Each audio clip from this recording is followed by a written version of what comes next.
Before, what did you I do? would say, I would ignore it and ask a different question. So, is that your granddaughter over there? Yeah. So, like, that's what I would do, and it would work. But I think part of it was so awkward. I know Do you it have is, something but on it's the so stove? awkward. Is it burning?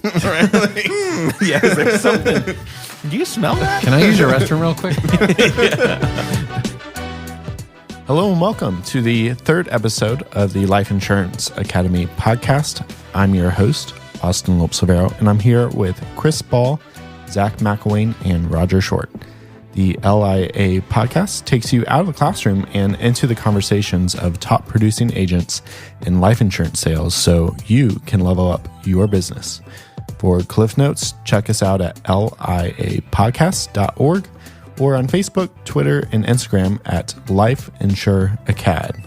On today's episode, we'll cover the 5 real reasons that people don't buy and dive into what is the source of these objections, like where did they come from? And then out of those objections we get, what's real and how do we address them? So let's dive in. Guys, last time you all said that the goal was to retire about 13 to 15 leads each week, whether that be a sale or not. Now, that leaves the question open to you're not selling every lead. Well, it's lots of reasons, right? I mean, there's not a lot of reasons, but sometimes you're not on your game. Mm-hmm. Sometimes the timing's not right. Sometimes they don't have the words to communicate what their need is, things like that. I'm sure these guys have thoughts on that as well. What are some, just like in general, maybe speed round, like what are some objections you've had? Like serious, real, funny, crazy? I mean, well, Austin, it's really not a good time. I really wish you'd come back to me with that question a little later. You had me like there in a second. I was but that's what it is. You know, it's never a good time, and everyone's always sick. You know, not feeling well. They're not feeling well, and who's to blame them? I mean, how many medications are a typical final expense client on a daily basis? Like, how in the world could you feel amazing, right? Yeah. I think, you know, when we say that not everyone buys, that's true.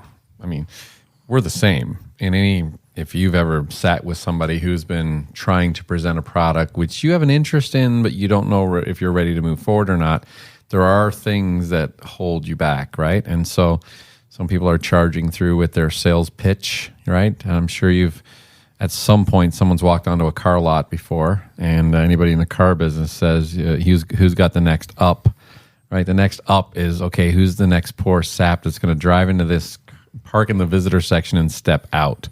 And then the next up is there's a little row of salespeople sitting on a bench, just either inside the door if it's winter or outside the door on the bench. And whoever's next up gets to go get that lead. And so then you're bombarded from that time. So there's always these walls that go up. But a lot of people in our business are not selling leads just because it's them. They're not working the system correctly. They're not working the process. So it's not always the clients. It's more the agent, the representative has to understand the psychology of the sale in order to be able to deliver the product so it meets the client's benefit, so it meets the client's need. So it's a benefit that meets the need in an affordable fashion where they see the value of moving forward. That's the onus is on the agent. The onus is on the rep, and it's up to us. So we may get objections, but they're not always real ones. They're bogus, they're fake, they're stalls, they're anything to dissuade you. Smoke screens, oil spills. Yeah, just like, you know, I referenced before walking into a store, or, you know, can I help you? No, I'm just looking. And, you know, 30 minutes later, you're walking out of there with a bag full of stuff. Yeah. Chris, when you first got started, do you have any memorable objections that you got? As far as objections, I mean, thinking through the day-to-day objections, there are the I'm busy, I'm not feeling well. There's the I need to talk to my kids. I need to talk to someone who's handling my money. The craziest one was a woman. I don't know if this is an objection, but she kept interrupting me to ask me if she could hire me to kill her husband. Oh my gosh. No, okay. We can pause on this. What? That really happened. Yep. She had Is that why you took the next week off? I had We find couldn't him. find you there I for a had little to- while. I had to skip trace him, and that's a real thing, by the way. Wait, is that why you hired me to hack the data mainframe? That's right. We had to access the database mainframe, but she had a parrot in a cage, and I didn't realize what was happening and who I was talking to until I But looked. same lady. Same lady. Hire to kill husband. Right. Also have parrot She asked me in cage. 3 times. I'm like, ma'am, I don't do that. But I looked over and the parrot didn't have any feathers, and I knew I had to get out of there. I knew it was time for me to go. She pointed to a hole in the ceiling. She said, you know where that came from? That's when I shot at him. That was a bullet hole from her shooting at her ex-husband. So, like, ma'am, I don't think I can help you, and I had to leave. So that was an objection. But So what was the real reason she didn't buy there? That is a great question. no So, desire. Yeah, that's the craziest thing that ever happened to me before. I do want to ask this is if it sounds like you really discovered a real why. So did you find the husband and sell him a policy? That would have been good. She would have been smart to take one out on him, or at Right. least get him to agree to purchase one. Guys, come 'cause on. he That needs was to be my present. first 6 months in the and business. then, Right. later talk about I whatever should have. that was. I should have debriefed this with you a little bit. We had Yeah, no yeah. idea that So I was should have coming. said to her, like, so you're saying you can afford $50 a month, right? Is that what you're saying? It depends on what plan you qualify for, right? Oh my gosh. Are there any like commonalities that you've seen over the years, right? Like you all listed quite a few just now, but like what do you think are like the common ones, and are they real? Are they viable? Like I think people give objections because they want to maintain control. They don't want to move yet. I heard someone once say, it's when people say no to you, it's not that they are saying no, they're saying no, K-N-O-W, I need to know more. And if you remember that and you realize that, you're an agent there representing a product or service that can benefit them based on a specified interest. I mean, they filled out a form or they responded to a lead, they submitted a form online, they replied to a direct mail piece saying they want more information, and yet you're there and they're still giving you objections. So for new agents and even veterans alike, sometimes we get into ruts and then we don't know how to get out of the rut, but we forget that it's still a sales process. And so even though we're benefiting people, and even though we feel like we're contributing greatly to their family and that this is something really good, and for the most part, there's good people in this industry, people still are reluctant to move forward on something could be as little as $40 a month. They spend more than that on a streaming service for Disney, whatever. Not that all the seniors are out there subscribing to Disney, but you but get have my you point. seen The Mandalorian? Baby Yoda is for real, dude. Baby Yoda. My Disney subscription is a lot less than 40, Raj. Maybe I can help you out. We didn't sign up for the You Disney can give them the subscription. $25 version. Right. Yeah, put you on my account. And am I to understand that they did not make Baby Yoda toys? And there was a big there's a big starting to now. controversy for Christmas. Yeah. Yeah, Yeah, they're not So here for Christmas. they weren't which is planning crazy. ahead on that one. Wow. Big ball drop. Anyway, yeah. So leads, you get all kinds of objections, and I think- probably some of the most common ones are what? What do you guys think most commonly? I guess, and there's a couple places where you receive it at the door and then in the sit, right? Yeah. So at the door, I'm not feeling well. I'm busy. Those are the two. Can you send me something? Can you send me something? I thought it was free, and then at Yeah. I thought I was getting in the mail. Yep. And then in the sit, I can't afford anything. And I'm just getting that was funny to me, information. Chris, I need to 'cause think about it. I'm just looking. Yes. Yeah. when we're talking about this objection, or is it being real or not, I think you can really feel the difference. And if you can't, it's an excuse. And what I mean by that is, let's take that example. I can't afford it, right? Can they really not? That's or the they number don't one. want to? Is it a want, or is it a truly affordability issue? And what I've learned is it's rarely ever an affordability issue, regardless of their income, because once you actually are sitting with a family in a home and you come down to the end of it and they say, well, I just can't afford it. We're going to have to wait. You're going to come back another time. That's drastically different than somebody saying, oh, I got to look through my budget. I'm not sure if I can afford this. Oh, well, Miss Jones, let's sit down and look through this. How much does your rent a month? Oh, this one, this. I think I can do 40. Are you sure? Let's take a look at this and make sure it's comfortable. The client's reaction is so different because if they can't afford it, but they really want it and they really need it and they trust you, versus if they're saying, I can't afford it, but they don't want to put any effort in to see if they can afford it. Yeah. You know, so it feels different. People buy what they want. They don't always buy what they need, but they always buy what they want. Yep. So you got to sell them. You got to make them want it. Well, I don't know if you can make them want it. You can't Right. make them want it. I would beg to differ on that. You have to uncover their desire for that, and that really starts with getting down into what I think we're talking today about, these 5 real reasons why people don't buy. And this is really a summation or something that over time in sales and just dealing with people, you can break a ton of stuff down. And when it comes down to it, there's really 4 or 5 real reasons why you can't move forward with people. And once you understand what those are, everything changes. Everything changes. So Key word there, Raj. Real. the real objections. Real. Yeah.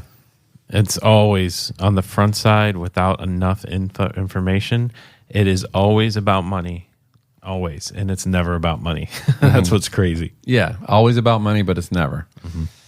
And it's smokescreen in a lot of things. Austin, they'll say, I can't afford it. Now's not a good time. My wife's not home, but I'll take the information and go through it with her. We'd like to talk it over. I want to talk it over with my son. I think my family has a benefit that they put on me, and I want to talk to them about it. I got enough money in the bank, so I'm really not worried about it. I was just checking it out. I thought it was free.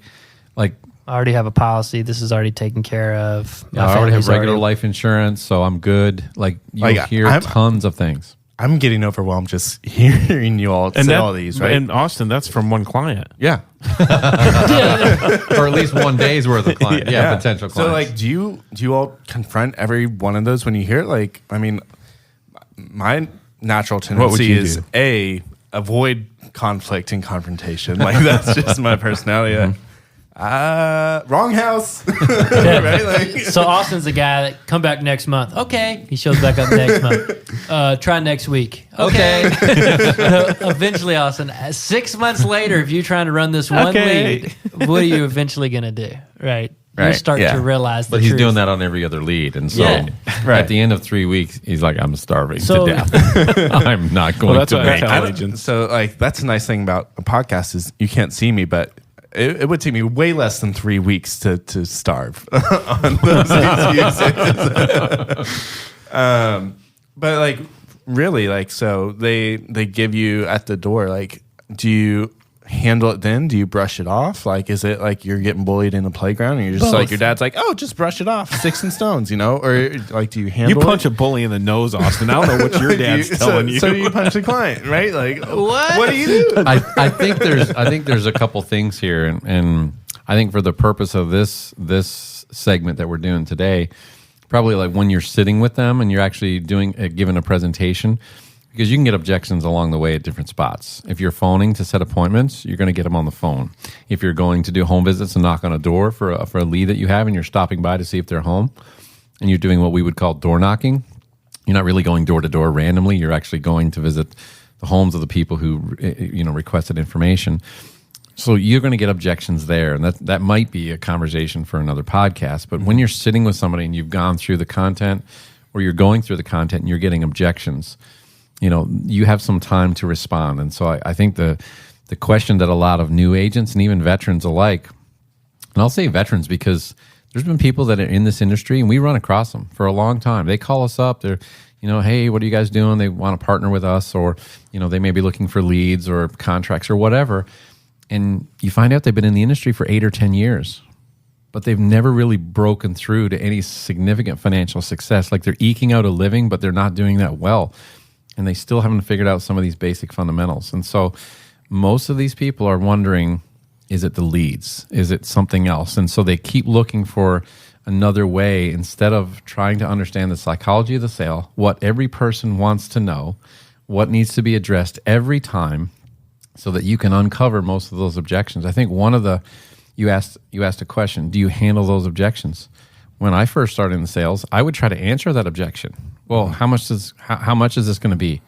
And I would jump in. Well, plans start as low as this to this. Well, what do you get for that? Well, what can you get for this? What can you get for that? And now I'm discussing price. I've been there 3 minutes. Right. There's no value. Yeah. And once I unload with price, I've got nothing else left. There's nowhere else to go.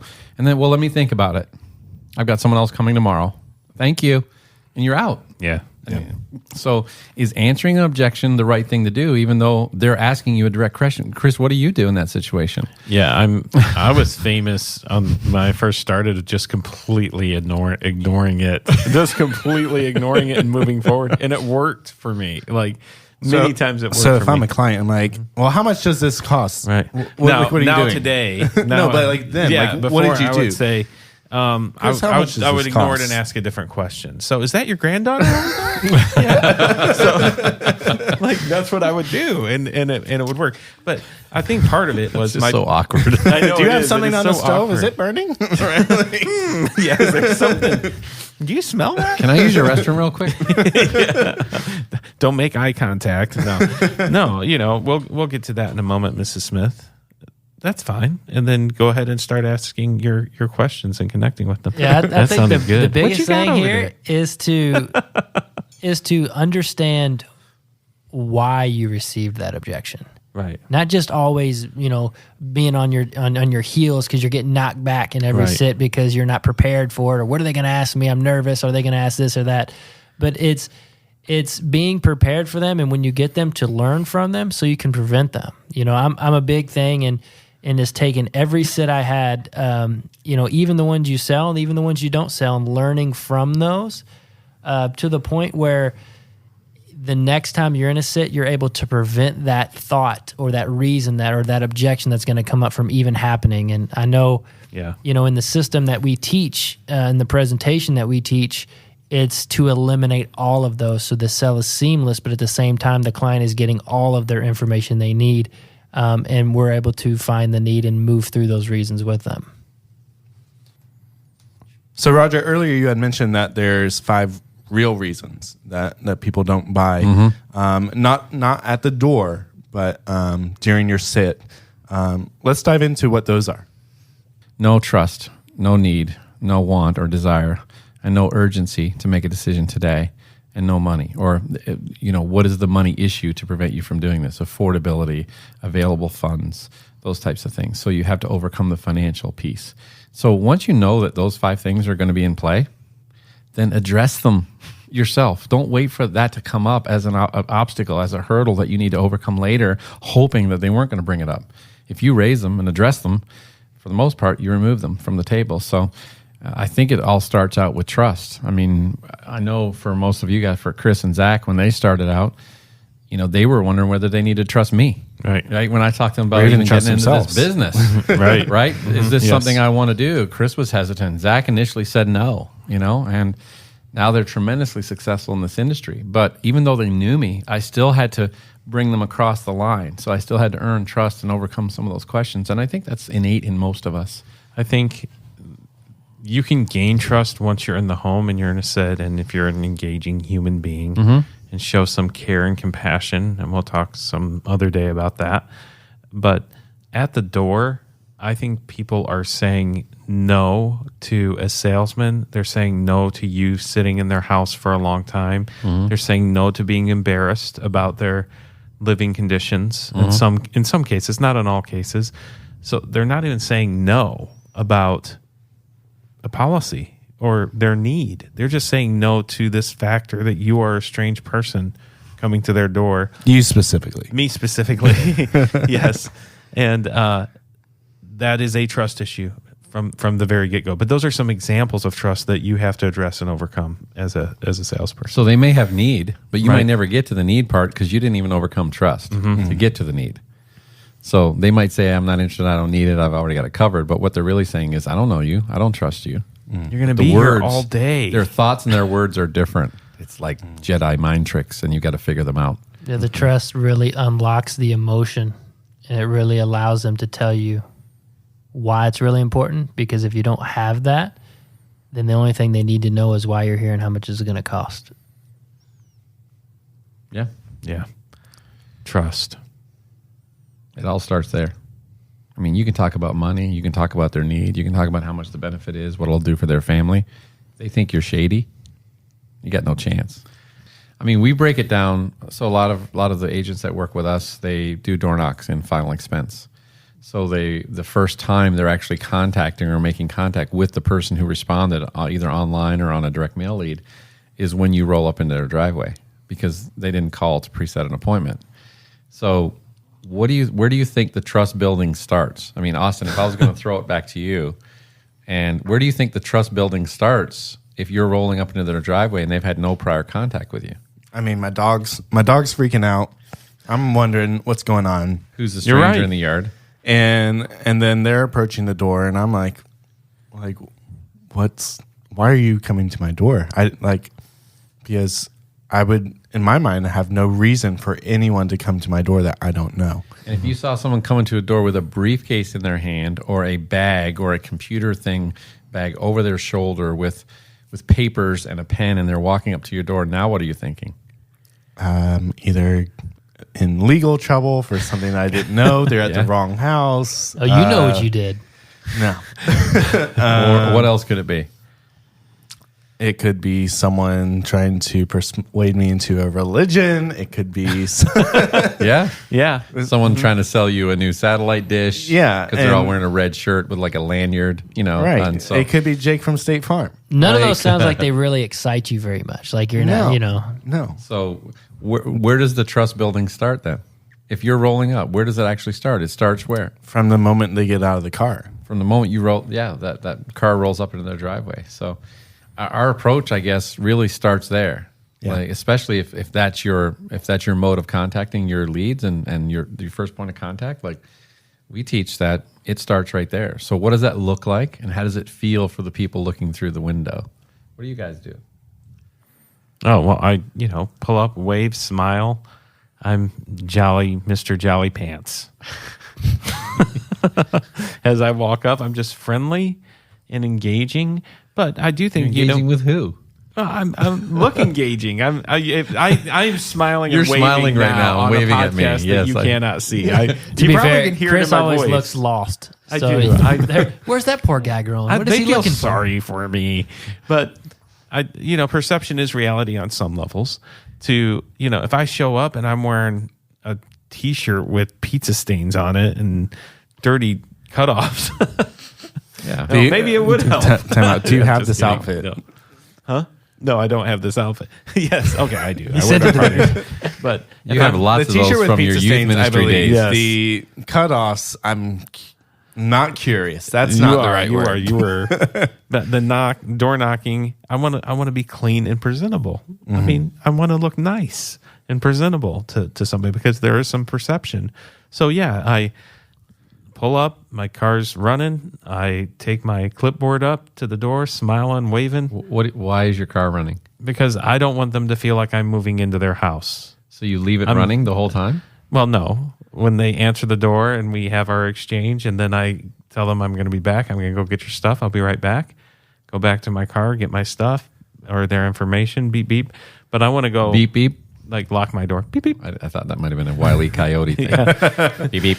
So I'm taking my stuff back up to the door, but I'm carrying very little up to the door with me, so they don't get the impression that I have an expectation that I'm staying for a long time and hanging out. So I think perception is a real thing when it comes to trust. Yeah. So why are you waving? Because I want to look friendly, and I want them to think that I saw them. You want them to think that you saw them. So you're trying to create an expectation of friendliness. That's right. Or a Yeah. perception How of many friendliness. people do you see that are just completely mad and bulldog face waving to people?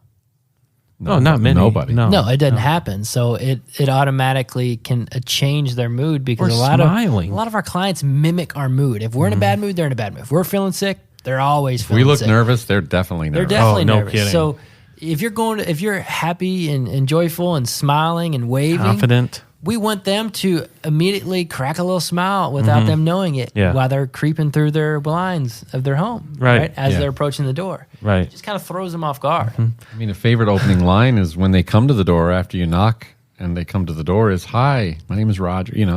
I was wondering if you could help me. The car's running, the door's open. Yeah. You look like you need help." Everybody likes to help somebody. Right. It's certainly not threatening. And most people like to say, "Sure, what do you need?" And all of a sudden, you have a mini relationship is formed. So you're working on that first one, the trust, right away. Now that transitions into the home, and you continue to work on that. But I mean, it starts as early as when you roll up into their driveway. All right. What's the second one? Need, want, need. Need, that is Need. correct. Good job, Austin. Austin. That is Yeah. it. Austin, you get a Hershey kiss, buddy. And by the way, our podcast is not sponsored by Hershey's, but we will And accept Chris's it. name is not Hershey. No, it's need. The second one is definitely need. And need isn't that we need a commission or we need to sell a policy. Yeah, that's true. The need is already exists, regardless if the client is fully aware of the magnitude of the need or not. The need is there. We don't manufacture a need. We don't build a need. We just help them realize an existing need. And so once you're establishing that trust, as we talked about at the door, in the home, building rapport and connecting with the client, that's going to establish that trust. Now, once that's established, we can get into the need and the reason why they really filled out the card and what they're trying to accomplish.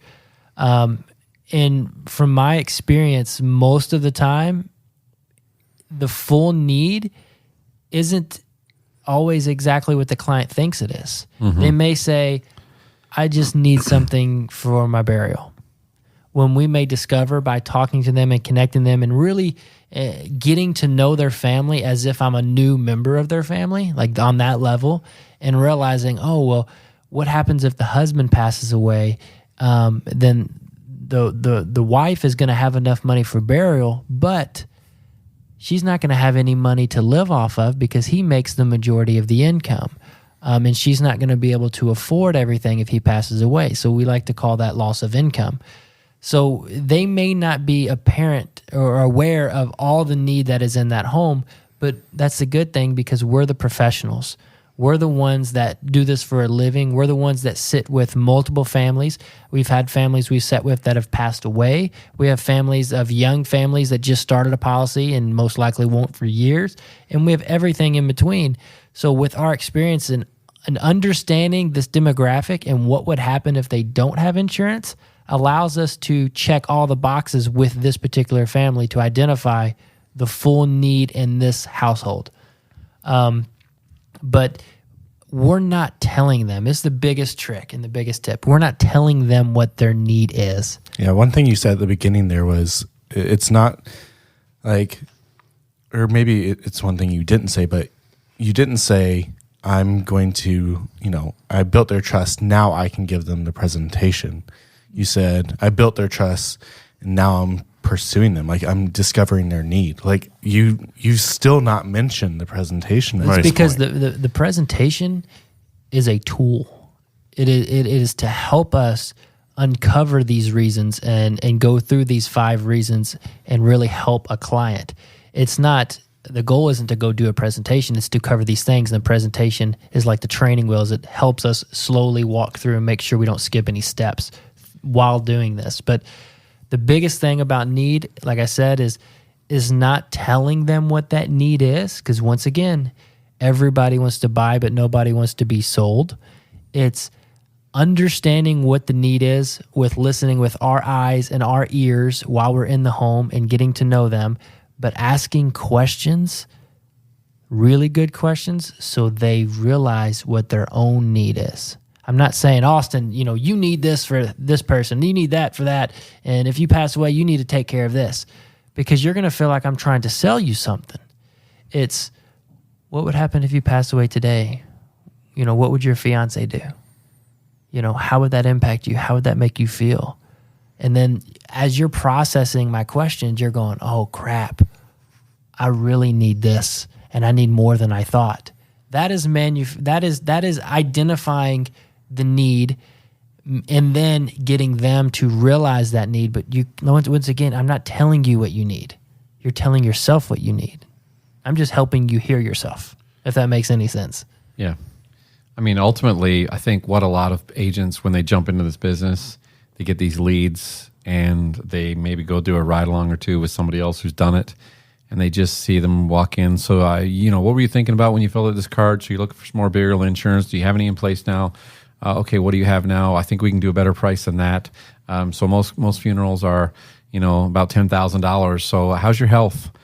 They're trying to qualify them to sell them something already before they've even gotten to know the family, what they need. They don't even know if they need any more coverage. They don't know if what they have is good, bad, or indifferent. And they're just trying to close a sale for them. They're not actually there for the client. And so that agent will fail a lot. Here's the problem, though.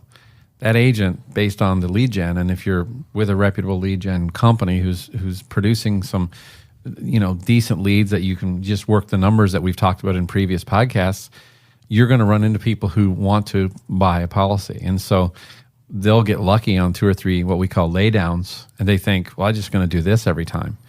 And they end up losing so much business, and they end up failing ultimately because they don't understand really what's going on. And they're just getting lucky with a few laydowns. Go a few weeks and not getting those laydowns, and all of a sudden they knock themselves out of the business because they don't understand the psychology of the sale. And the need factor is, when I talk about it, I talk about it in the sense and when we talked about it with leads, okay, is they've hit a nerve of importance that they don't have language for. They don't have the words for it. They just saw death benefit, dying, something, alert. That's it. Funds to pay for funerals. Funds. That's it. And it just highlights. I'd say it's almost like a color in their mind of alert, So when we get there, they may say things like, well, I thought it was free. I can't afford anything right now. All this stuff. But this is psychologically, in my mind, I have to be prepared and understanding need. And this is what I know because I've done this long enough. If I could fast forward 30 days after their funeral, and they could stand and watch what their family is discussing, they would beg me for a policy.